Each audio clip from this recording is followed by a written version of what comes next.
श्री गणेशाय नमः। संतान सप्तमी व्रत कथा।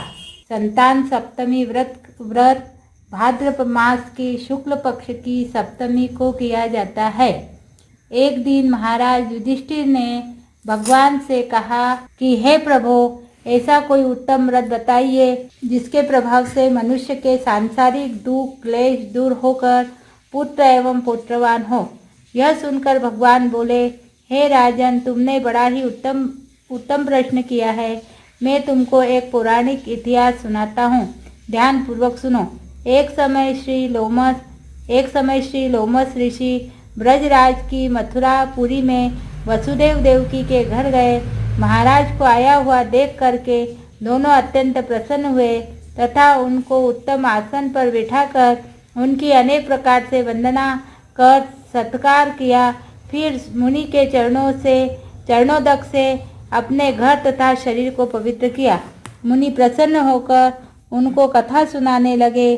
कथा के कहते कहते लोमस ऋषि ने कहा कि हे देवकी, दुष्ट दुराचार कंस ने तुम्हारे कई पुत्र मार डाले हैं, जिसके कारण तुम्हारा मन अत्यंत दुखी है। इस प्रकार राजा नहुष की पत्नी चंद्रमुखी भी दुखी रहा करती थी, किंतु उसने संतान सप्तमी का व्रत विधि विधान के सहित किया, जिसके प्रताप से उसको संतान का सुख प्राप्त हुआ। यह सुनकर देवकी ने हाथ जोड़कर कहा कि मुनि से कहा कि हे ऋषिराज, कृपा करके रानी चंद्रमुखी का संपूर्ण वृत्तांत तथा इस व्रत का विधान विस्तार पूर्वक मुझे बताइए, जिससे मैं भी इस दुख से छुटकारा पा जाऊं। लोमस ऋषि ने कहा कि हे देवकी, अयोध्या के राजा नहुष थे। उनकी पत्नी चंद्रमुखी अत्यंत सुंदरी थी। उसी नगर में विष्णुगुप्त नामक एक ब्राह्मण रहता था। उसकी स्त्री का नाम भद्रमुखी था। वह भी अत्यंत रूपवान सुंदरी थी। रानी और ब्राह्मणी में अत्यंत प्रेम था। एक दिन दोनों सरयू नदी में स्नान करने के निमित्त गई। वहां उन्होंने देखा कि अन्य बहुत सी स्त्रियां सरयू नदी में स्नान करके निर्मल वस्त्र पहनकर एक मंडप में श्री शंकर पार्वती की मूर्ति स्थापित करके उनकी पूजा कर रही थी। रानी और ब्राह्मणी ने यह देखकर उन स्त्रियों से पूछा कि बहिन, यह तुम किस देवता का किस कारण से यह पूजन और व्रत आदि कर रही हो? यह सुनकर उन स्त्रियों ने कहा कि हम संतान सप्तमी का व्रत कर रही है और हमने शिव पार्वती का पूजन चंदन अक्षत आदि से षोडोपचार विधि से किया है। यह सब इसी पुनीत व्रत का विधान है। यह सुनकर रानी और ब्राह्मणी ने भी इस व्रत के करने का मन ही मन संकल्प किया और घर वापस लौट आई। ब्राह्मणी भद्रमुखी तो इस व्रत को नियम पूर्वक करती रही, किंतु रानी राजमत के कारण इस व्रत को कभी करती कभी भूल जाती। कुछ समय बाद वह दोनों मर गई। दूसरे जन्म में रानी ने बंदरिया और ब्राह्मणी ने मुर्गी की योनि पाई। इधर ब्राह्मणी मुर्गी की योनि को कुछ भी नहीं, इस ब्राह्मणी मुर्गी की योनि में भी कुछ नहीं भूली और भगवान शंकर तथा पार्वती का ध्यान करती रही। उधर रानी बंदरिया की योनि में सब कुछ भूल गई। थोड़े समय बाद इन दोनों ने यह देह त्याग दी। अब इनका तीसरा जन्म मनुष्य योनि में हुआ। उस ब्राह्मणी ने तो एक ब्राह्मण के यहाँ कन्या के रूप में जन्म लिया तथा रानी ने एक राजा के यहाँ राजकन्या के रूप में जन्म लिया।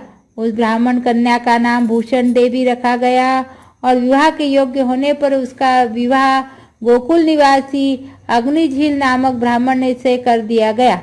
भूषण देवी इतनी सुंदर थी कि वह आभूषण रहित होते हुए भी अत्यंत सुंदर लगती थी और कामदेव की पत्नी रति भी उनके सम्मुख ल जाती थी। भूषण देवी ने अत्यंत सुंदर सर्वगुण संपन्न चंद्रमा के समान धर्मवीर कर्मनिष्ठ सुशील स्वभाव वाले 8 पुत्र हुए। यह शिव के व्रत का पुनीत फल था और दूसरी ओर शिव के विमुख रानी के गर्भ से कोई भी पुत्र नहीं हुआ और निसंतान दुखी रहने लगी। रानी और ब्राह्मणी में जो प्रीति पहले जन्म में थी वह अब भी बनी रही। रानी जब वृद्धावस्था को प्राप्त होने लगी तब उसके एक गूंगा और एक बहरा तथा बुद्धिमान अल्पवायु वाला एक पुत्र हुआ। वह 9 वर्ष की आयु में इस क्षण भंगुर संसार को छोड़कर चला गया। अब तो रानी पुत्र शोक में अत्यंत दुखित हो व्याकुल रहने लगी। देवयोग से भूषण देवी ब्राह्मणी रानी के यहाँ अपने सब पुत्रों को लेकर पहुंची। रानी का हाल सुनकर उसे भी बहुत दुख हुआ, किंतु इसमें किसी का क्या वश। कर्म और प्रारब्ध के लिखे को स्वयं ब्रह्मा भी नहीं मिटा सकते। रानी कर्मच्युत भी थी, इसी कारण उसे यह दुख देखना पड़ा। इधर रानी उस ब्राह्मणी के इस वैभव और 8 पुत्रों को देखकर मन ही मन ईर्ष्या करने लगी। उसके मन में पाप उत्पन्न हुआ। उस ब्राह्मणी ने रानी का संताप दूर करने के निमित्त अपने 8 पुत्रों को रानी के पास छोड़ दिए। रानी ने पाप से के वशीभूत होकर उन ब्राह्मणी पुत्रों की हत्या करने के विचार से लड्डू में विष मिलाकर उनको भोजन करा दिया, परंतु भगवान शंकर की कृपा से एक भी बालक की मृत्यु नहीं हुई। यह देखकर तो रानी अत्यंत आश्चर्यचकित हो गई और इस रहस्य का पता लगाने की मन ही मन ठान ली। भगवान की पूजा सेवा से निवृत्त होकर जब भूषण देवी आई तो रानी ने उससे कहा कि मैंने तो तुम तेरे पुत्रों को मारने के लिए इनको जहर मिलाकर लड्डू खिला दिए, किंतु इसमें से एक भी पुत्र नहीं मरा। तूने ऐसा कौन सा दान पुण्य और व्रत किया है जिसके कारण तेरे पुत्र नहीं मरे? तू नित्य ही नए सुख भोग रही है, तू बड़ी ही सौभाग्यवती है। इन सब का भेद तू मुझे निष्कपट होकर समझा, मैं तेरी बड़ी ऋणी रहूंगी। रानी के ऐसे दीन वचन सुनकर भूषण ब्राह्मणी कहने लगी, हे रानी सुनो, तुमको 3 जन्म का हाल कहती हूँ, सो यत्न पूर्वक सुनो। पहले जन्म में तुम राजा नहुष की पत्नी थी और मैं ब्राह्मण चंद्रमुखी थी। मेरा नाम भद्रमुखी था और मैं ब्राह्मणी थी। तुम अयोध्या में रहते थे। तुम में और मेरी बड़ी प्रीति थी। एक दिन तुम दोनों सरयू नदी में स्नान करने के लिए गए। दूसरी स्त्रियों को संतान सप्तमी का उपवास, शिव जी का पूजन अर्चन करते देखकर हमने और तुमने भी उस व्रत करने की प्रतिज्ञा की थी। तुम तो राजमत के कारण सब भूल गई और झूठ बोलने का तुमको दोष लगा, जिसे तुम आज भी भोग रही हो। मैंने इस व्रत का आचार विचार सहित नियम पूर्वक सदैव किया और आज भी करती हूँ। दूसरे जन्म में तुम्हें बंदरिया की योनि मिली और मुझे मुर्गी की योनि मिली। भगवान शंकर की कृपा से इस व्रत के प्रभाव से भगवत नाम को मैं इस जन्म में भी नहीं भूली। निरंतर उस व्रत को नियम पूर्वक करती रही। तुम अपने इस संकल्प को इस जन्म में भी भूल गई। मैं तो समझती हूँ कि तुम्हारे ऊपर जो भारी संकट है उसका एकमात्र यही कारण है कि कोई दूसरा कारण नहीं हो सकता। इसलिए कहती हूँ कि आप ही संतान सप्तमी को व्रत को करिए जिससे तुम्हारा सब संकट दूर हो जाए। सप्तमी व्रत को करिए जिससे संकट दूर हो जाए। लोमश ऋषि ने कहा, हे देवी, भूषण ब्राह्मणी के मुख से अपने पूर्व जन्म की कथा तथा व्रत के संकल्प सुनकर रानी को सब पुरानी बातें याद आ गई और पश्चाताप करने लगी। अब रानी भूषण ब्राह्मणी के चरणों में गिर गई और क्षमा याचना करने लगी और भगवान शंकर पार्वती की अपार महिमा के गीत गाने लगी। उसी दिन से रानी ने नियमानुसार संतान सप्तमी का व्रत किया, जिसके प्रभाव से रानी को संतान सुख भी मिला और संपूर्ण भोग कर शिवलोक को चली गई। भगवान शंकर के व्रत का ऐसा प्रभाव है कि पथभ्रष्ट मनुष्य भी अपने पथ का अग्रसर होता है, अंत में ऐश्वर्य भोग कर मोक्ष पाता है। लोमश ऋषि ने कहा, हे देवकी, इसलिए मैं तुमसे भी कहता हूँ, तुम भी इस व्रत को करने का दृढ़ संकल्प अपने मन में करो, जो तुमको भी संतान सुख प्राप्त होगा। इस कथा को सुनकर देवकी हाथ जोड़कर लोमश ऋषि से पूछने लगी, हे ऋषिराज, मैं इस पुनीत व्रत को अवश्य करूंगी, किंतु आप कल्याणकारी एवं संतान सुख देने वाले व्रत का विधान नियम पूर्वक विस्तार से समझाइए। यह सुनकर ऋषि बोले, हे देवकी, यह पुनीत व्रत भादो मास के शुक्ल पक्ष की सप्तमी के दिन किया जाता है। उस दिन ब्रह्म मुहूर्त में उठकर किसी नदी या कुएं के पवित्र जल में स्नान करके निर्मल वस्त्र पहनना चाहिए। फिर भगवान शंकर भगवान तथा जगदम्बा पार्वती की मूर्ति की स्थापना करें।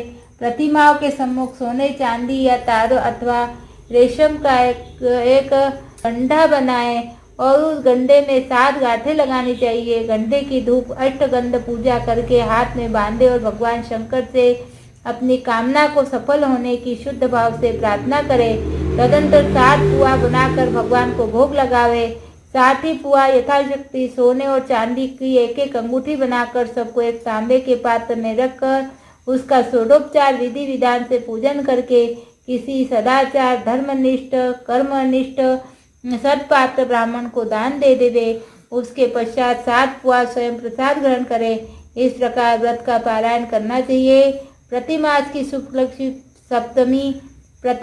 शुक्ल पक्ष की सप्तमी के दिन हे देवकी, इस व्रत को इस प्रकार नियम पूर्वक करने से समस्त पाप नष्ट होते हैं, भाग्यशाली संतान उत्पन्न होती है, अंत में शिवलोक की प्राप्ति होती है। हे देवकी, मैंने तुमको संतान सप्तमी का व्रत का पूर्ण विधान विस्तार सहित वर्णन कर दिया। उनको अब तुम नियम पूर्वक करो, जिससे तुमको उत्तम संतान प्राप्त होगी। इतना कहकर भगवान शंकर आनंद गंध श्री कृष्ण ने धर्मावतार युधिष्ठिर से कहा कि लोमेश जी के इस प्रकार हमारी माता को शिक्षा देकर चले गए। ऋषि के कथानुसार हमारी माता देवकी ने इस व्रत को नियमानुसार किया, जिसके प्रभाव से हम उत्पन्न हुए। यह व्रत विशेष रूप से स्त्रियों के लिए कल्याणकारी है, परंतु पुरुष को भी समान रूप से कल्याणदायक है। संतान सुख देने वाला, पापों का नाश करने वाला यह उत्तम व्रत है, जिसे स्वयं भी करे और दूसरों से भी कराए। नियम पूर्वक जो इस व्रत को करता है, भगवान शंकर और पार्वती को जो सच्चे मन से आराधना करता है, वह निश्चय अमर यश प्राप्त करके अंत में शिवलोक को प्राप्त होता है। जय संतान सप्तमी माता की जय।